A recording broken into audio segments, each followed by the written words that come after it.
Hello students, कैसे हैं आप सब। आई होप आप सब लोग ठीक होंगे। जैसा कि वीडियो का नेम देख के आपको पता ही चल गया होगा ये वीडियो किस टॉपिक पर है। So this video is on automorphism of a group, यानी कि हम ग्रुप थ्योरी का ऑटोमॉर्फिज्म चैप्टर पढ़ रहे हैं। इस पे हम पहले भी एक वीडियो बना चुके हैं जिसका लिंक मैं आपको डिस्क्रिप्शन बॉक्स में प्रोवाइड कर दूँगी, पहले आप वो वीडियो देख लें। सो बिना किसी देरी के स्टार्ट करते हैं अपना topic. So let's start. So what is an automorphism? एक isomorphism from a group G to itself is called an automorphism। यानी कि हमें एक आइसोमॉर्फिज्म को ही ऑटोमॉर्फिज्म कहते हैं, लेकिन क्या प्रॉपर्टी है कि जो ग्रुप है वो G से G पे जाए। हमने देखा था आइसोमॉर्फिज्म में कि जो आइसोमॉर्फिज्म है वो ग्रुप से किसी भी सेट के ऊपर जा सकता है, किसी भी ग्रुप के ऊपर जा सकता है, अनदर ग्रुप के ऊपर। लेकिन ऑटोमॉर्फिज्म में हमारी कंडीशन क्या होगी कि वो एक ग्रुप से दूसरे ग्रुप में जाए। जब भी हम बनाकर देखते हैं ना कि एक सेट हमारा दूसरे सेट पे जाता है, जैसा हमने रिलेशंस एंड फंक्शंस में देखा था कि एक फंक्शन दूसरे फंक्शन पे जाता है, ऐसे ही एक ग्रुप दूसरे ग्रुप पे जा रहा है, तो हम उसे कब कहेंगे ऑटोमॉर्फिज्म? जब वो होमोमॉर्फिज्म की प्रॉपर्टी फॉलो करे, 1-1 हो और ऑन टू हो। ये तीन बातें हमें याद रखनी है। अब नेक्स्ट एग्जाम्पल्स भी इसके ऊपर हम करेंगे, तो हम क्या देखेंगे, कोई भी एक ग्रुप ऑटोमॉर्फिज्म है या नहीं, कि वो होमोमॉर्फिज्म होना चाहिए, जिसकी कंडीशन क्या है कि हमने दो ऑपरेटर लिए x और y, उसके बीच में हमने कोई भी ऑपरेशन लगाया, यानी कि प्लस भी लगा सकते हैं, मल्टीप्लाई भी लगा सकते हैं, डिवाइड भी लगा सकते हैं, तो दोनों के फंक्शन की वैल्यू हमें उस ऑपरेटर से मिले। ये होती है होमोमॉर्फिज्म की डेफिनेशन। 1-1 और ऑन टू तो आपने 12th क्लास में भी पढ़ा होगा या बीएससी में और भी आगे पढ़ा होगा कभी, और अगर नहीं आता है तो मैं क्वेश्चन के साथ साथ आपको ये भी समझा दूंगी। सो हम अपनी एग्जाम्पल स्टार्ट करते हैं। सो हमारा फर्स्ट एग्जाम्पल है, हम जब तक अगर क्वेश्चन को ध्यान से नहीं पढ़ेंगे तो हमें एग्जाम्पल भी समझ में नहीं आएगा कि इसमें करना क्या है। तो हम ठीक से क्वेश्चन को पढ़ेंगे और उसके बाद ही हम उसी के अकॉर्डिंग आंसर लिखेंगे। सो हमने ग्रुप लिया है Z, यानी कि इंटीजर्स का, और प्लस का साइन है, यानी कि एडिटिव ग्रुप लिया है हमने इंटीजर्स का। Show that the mapping Z से Z। यहाँ पे देखा आपने कि हमने देखा था जब ऑटोमॉर्फिज्म दिखाना होगा तो ग्रुप खुद ही के ऊपर जाएगा। अगर हम यहाँ पे रियल नंबर लेते तो R से R जाता, नेचुरल नंबर लेते तो N से N जाता। अब हमने इंटीजर्स लिए हैं तो Z से Z जा रहा है। लेकिन और कंडीशन क्या है, फंक्शन जो है वो हमारा f(x) जो है वो -x है। सो क्वेश्चन में अब हमें उसे ऑटोमॉर्फिज्म शो करना है, तो ऑटोमॉर्फिज्म की पहली कंडीशन क्या कहती है कि वो होमोमॉर्फिज्म हो। होमोमॉर्फिज्म चेक करने के लिए क्या करेंगे, f(x + y), हमने यहाँ पे प्लस क्यों लिया है ऑपरेटर की जगह, क्योंकि हमने देखा था जब भी हम दो ऑपरेशन लगाएंगे तो हम क्या करेंगे, उसके अंदर वो वाला साइन लगाएंगे जो हमने क्वेश्चन में गिवन है, प्लस का साइन गिवन है। तो अब हमें पता है f के अंदर कुछ भी डालो उसका नेगेटिव होके बाहर आता है, यानी कि x + y डाला तो नेगेटिव ऑफ x + y निकल के आया। इतना समझ में आया? इसका मतलब -x और -y। f(x) का मतलब क्या है, -x। -x की जगह मैं f(x) लिख सकती हूँ। सिमिलरली अगर मैंने x की जगह y डाला तो मुझे -y मिलेगा, तो इसकी जगह मैं ये भी लिख सकती हूँ। जैसे रिवर्स कंडीशन नहीं चलते, वैसे हमें चलाना होता है और इसको इसके इक्वल दिखाना होता है। तो ये हमारे ऊपर है कि हम इसे उल्टा कैसे कर पा रहे हैं, या आप पहले यहाँ तक सॉल्व करो, उसके बाद ये वाली चीज़ को ये लेकर आओ। हमें लिखना तो पेपर में ऐसे ही है, लेकिन आप अपनी समझ के लिए इसको ऐसे कर सकते हैं। तो हमने प्रूव कर लिया f जो है वो होमोमॉर्फिज्म है। 1-1 के लिए क्या करना होता है हमें, हम ये कंडीशन मान के चलेंगे f(x) = f(y), और हमें दिखाना होता है x = y। हमेशा याद रखना है हमें 1-1 के लिए क्या करना होता है, ये मान के चलेंगे और ये हमें शो करना होता है। f(x) की वैल्यू कितनी आती है, -x, f(y) की वैल्यू -y, माइनस से माइनस कैंसिल हो गया, x = y। हम जो लेकर चले थे और उससे हमने जो निकाला है, ये कंडीशन 1-1 की फुलफिल हो गई है। इसका मतलब f जो है हमारा 1-1 है। अब आती है हमारी थर्ड कंडीशन कि ऑन टू होगा या नहीं। अब हम देख लेते हैं कि जब हम फंक्शन के अंदर x डाल रहे हैं हमें क्या मिल के आ रहा है, -x। क्या -x इंटीजर है तो ऑन टू है। हम क्या करते हैं, फंक्शन की वैल्यू लेते हैं। सबसे पहले हम एक ऐसा नंबर डालेंगे, सपोज हमने 1 डाला, इंटीजर है। अगर हमें f डालने के बाद उसका आंसर क्या आएगा, -1, ये भी इंटीजर है, तो यानी कि ये फंक्शन ऑन टू है। ठीक है, तो अगर हमारी 3 कंडीशन फुलफिल हो गई हैं, होमोमॉर्फिज्म, 1 1 एंड ऑन टू, तो हमारा f जो है, फंक्शन जो है, वो ऑटोमॉर्फिज्म है। सो अब चलते हैं हम अपने नेक्स्ट एग्जाम्पल पे। अब g जो है हमारा एबिलियन ग्रुप है और हमें फंक्शन दिया हुआ है g से g, यानी कि ऑटोमॉर्फिज्म के बारे में बात होगी।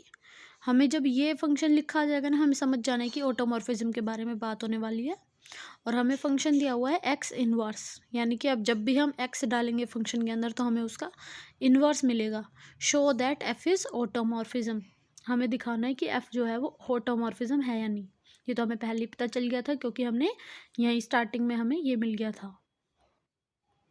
अब एक बार हम फिर से देखें क्वेश्चन, तो हमें उसने गिवन दिया हुआ है g एबिलियन है और एबिलियन की प्रॉपर्टी क्या होती है, X Y is equal to Y X, यानी कि 2 की मल्टीप्लाई उधर ही दूसरे में हो जाती है। तो देखते हैं ऑटोमॉर्फिज्म के लिए first condition, f is homomorphism, और इसमें हमें होमोमॉर्फिज्म शो करना है। तो हम इसमें क्या करेंगे, देखो यहाँ पे एबिलियन दिया है तो उसमें कौन से ऑपरेटर यूज़ होता है, मल्टीप्लाई का। तो ये हमें सेंस की बात दी गई है कि हम यहाँ पे कौन सा ऑपरेटर यूज़ करेंगे होमोमॉर्फिज्म के। पिछले क्वेश्चन में हमें प्लस दिया था लिखकर, तो हमें पता चल जाए कि हमें प्लस लगाना है, लेकिन जब लिख कर ना दे तो वो कुछ एक ऐसा हिंट तो ऐसा देगा कि हमें मल्टीप्लाई करना है, डिवाइड करना है। तो उसने एबिलियन से हमें शो करवाया है कि हमें क्या यूज़ करना है। तो यहाँ पे हम लेंगे f ऑफ एक्स वाई, क्या निकल के आएगा, हमने f के अंदर कुछ भी डाला तो हमें उसका इन्वर्स मिलेगा। तो यानी कि अगर एक्स वाई डाल रहे हैं तो एक्स वाई का इन्वर्स मिलेगा। और हमें पता है एक्स वाई का इन्वर्स कैसे होता है, वाई आगे आ जाता है और एक्स पीछे चला जाता है और उनके ऊपर पावर्स अलग अलग हो जाती हैं। अब हमें ये भी पता है कि जो वाई एक्स है तो एक्स वाई के इक्वल भी होगा क्योंकि ये एबिलियन है, ये हम पहले ही डिस्क्राइब कर चुके हैं। तो एक्स इन्वर्स किसकी टर्म है, एफ ऑफ एक्स की, जैसा कि गिवन है क्वेश्चन में। और एफ ऑफ वाई क्या हो जाएगा, वाई इन्वर्स। ईजी है ये तो सॉल्व करना। नेक्स्ट कंडीशन देखते हैं हम 1 1 के लिए। हमेशा पता है हमें 1 1 के लिए ये लेकर चलते हैं और ये शो करना है, f of x is equal to F of Y.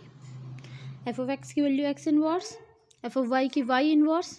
अब अगर हम चाहें तो इसे 1/x 1/y करके क्रॉस मल्टीप्लाई करके भी x is equal to Y दिखा सकते हैं।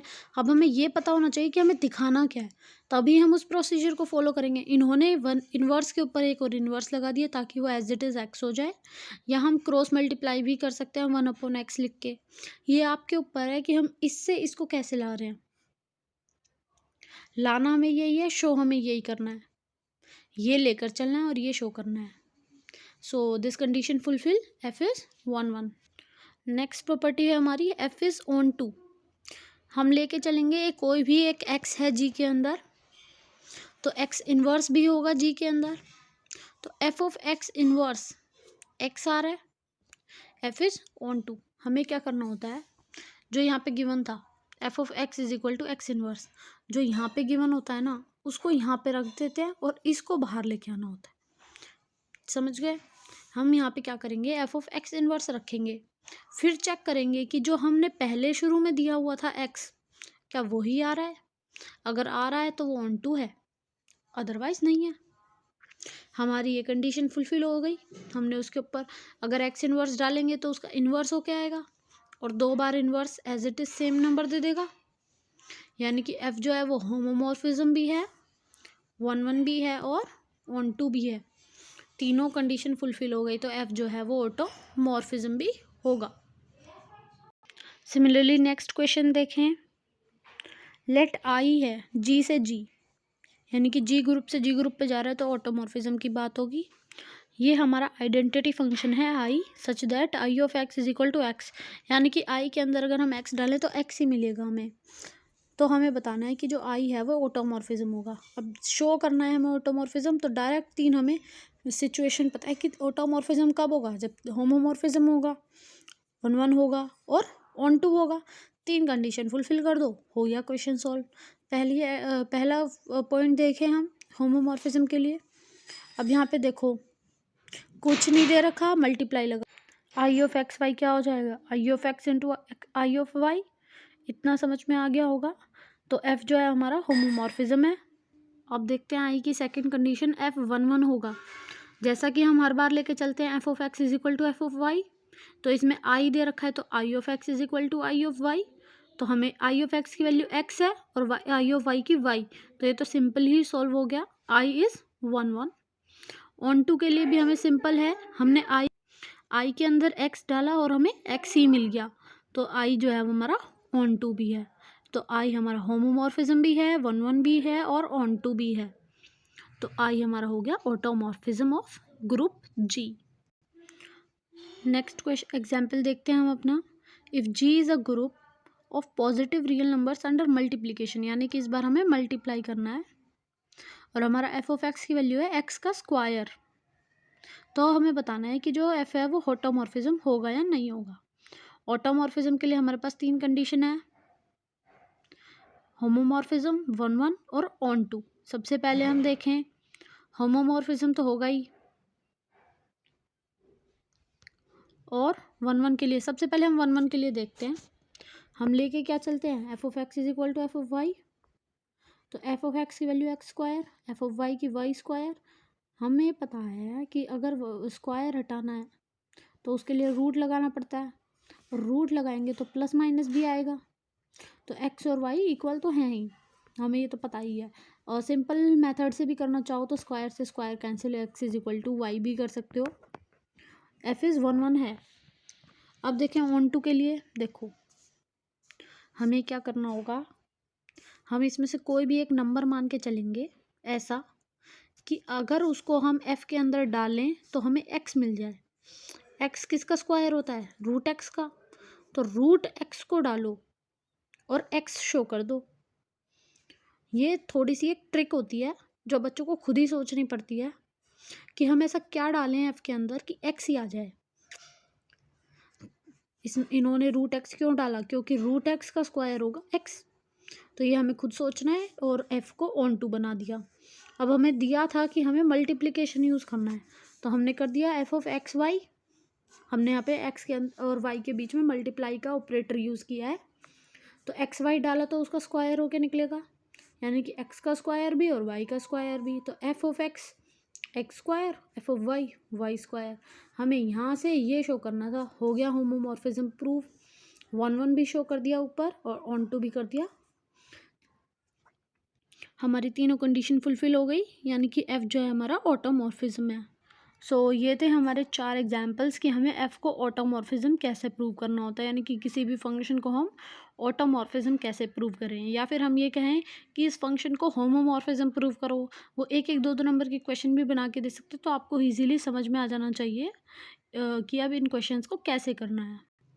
आइए अब अपना नेक्स्ट टॉपिक देखते हैं, इनर ऑटोमॉर्फिज्म। होता क्या है इनर ऑटोमॉर्फिज्म, अब हमने ऑटोमॉर्फिज्म पढ़ लिया अच्छे से, अब हम इनर ऑटोमॉर्फिज्म देखते हैं कि हमें एक जी ग्रुप लेना है, उसके अंदर एक एलिमेंट है ए, तो उसकी मैपिंग देखेंगे हम टी ऑफ ए, यानी कि जी से जी है, ऑटोमॉर्फिज्म है, तो T of A of F of x क्या होगा, ये ए इनवर्स एक्स ए। देखो कैसे समझेंगे इसको, जब भी हमें ऐसी कंडीशन लिखी होगी तो नीचे जो लिखा है उसका इन्वर्स लिखो, फिर जो अंदर लिखा है उसका वो लिखो और एज इट इज़ उतार दो, तब होगा ये automorphism, and it is called inner automorphism of G. जब भी हमें कोई मैपिंग इस तरीके से शो हो और वो ऑटोमॉर्फिज्म हो जाए तो हम उसे कहेंगे इनर ऑटोमॉर्फिज्म। जैसा कि अब हम इंटीजर के एडिशन के लिए देखें तो हमने यही ले लिया सेम। इन्वर्स क्या होता है एडिशन में, माइनस है, और एडिशन करना है तो प्लस, और एक्स का एक्स और ए का ए, माइनस ए से ए कैंसिल, हमें क्या मिल गया एक्स, यानी कि हमें क्या t of a x x ही आ गया, तो ये क्या हो गया inner automorphism. These are just small remarks like performing T of A is called conjugation of X by A, यानी कि हम इसको कैसे पढ़ सकते हैं, conjugation of X by A इस तरीके से, और we denote all the inner automorphism of G by inner of G, INN और ब्रैकेट्स में हम G लिखेंगे, इससे हमें पता चल जाएगा कि हम इनर ऑटोमॉर्फिज्म की बात कर रहे हैं। सो अब हम एक एग्जाम्पल से समझते हैं। हमें एक एग्जाम्पल देना है कि इनर ऑटोमॉर्फिज्म दो ग्रुप का सेम हो सकता है या दो एलिमेंट्स का भी सेम हो सकता है। अब हम एक ग्रुप लेके चले हैं 1 -1 आयोटा एंड माइनस आयोटा। 1 जो है वो जी में भी है, तो अब हम कॉन्जुगेट निकालेंगे एक्स का 1 के रिस्पेक्ट में। सो 1 का इनवर्स एक्स और 1, इतना समझ में आ गया कि हमने इसे लिखा कैसे है। 1 की जगह ए होता तो A inverse x A, same definition के अकॉर्डिंग ही लिखना है उसे। 1 का इनवर्स 1 ही होता है, यानी कि क्या आ गया एक्स, तो हर एक्स तो जी के अंदर होता ही है। हम कोई भी एलिमेंट डालें और हमें एक्स मिल जाए, हम कोई भी कॉन्जुगेट डालें इनर ऑटोमॉर्फिज्म में हमें एक्स मिल जाए। अब हम -1 डालें, -1 का इनवर्स एक्स -1, तो -1 का इनवर्स -1 एक्स इंटू -1। सो हमें वही डेफिनेशन को यूज़ करते हुए क्वेश्चंस को सॉल्व करना है। जितना जल्दी आप इस चीज़ को समझ जाएंगे कि हमें क्वेश्चन किस तरीके से सॉल्व करना है, तो आपके लिए क्वेश्चंस बहुत ज़्यादा इजी हो जाएंगे। I know that this book is like very theoretical, हमें बहुत ज़्यादा थ्योरम्स होंगी इसके अंदर, हम कंफ्यूज भी होते हैं। ऐसा नहीं है कंफ्यूज नहीं होते बच्चे, ऐसा भी है, लेकिन हमें क्या करना है, लॉजिक टू लॉजिक चलना है, जिससे क्या हो आपके क्वेश्चंस भी इजीली सॉल्व हो जाए और आपको कोई दिक्कत भी ना आए। सो ये था आज के लिए हमारी वीडियो।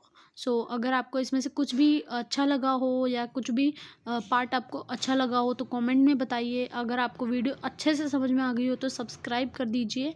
और if you like my video, if you like my content, then please like, share, comment and subscribe to my YouTube channel. I just only want that you guys learn very well and get your bright future in life. This is the only motive of this channel.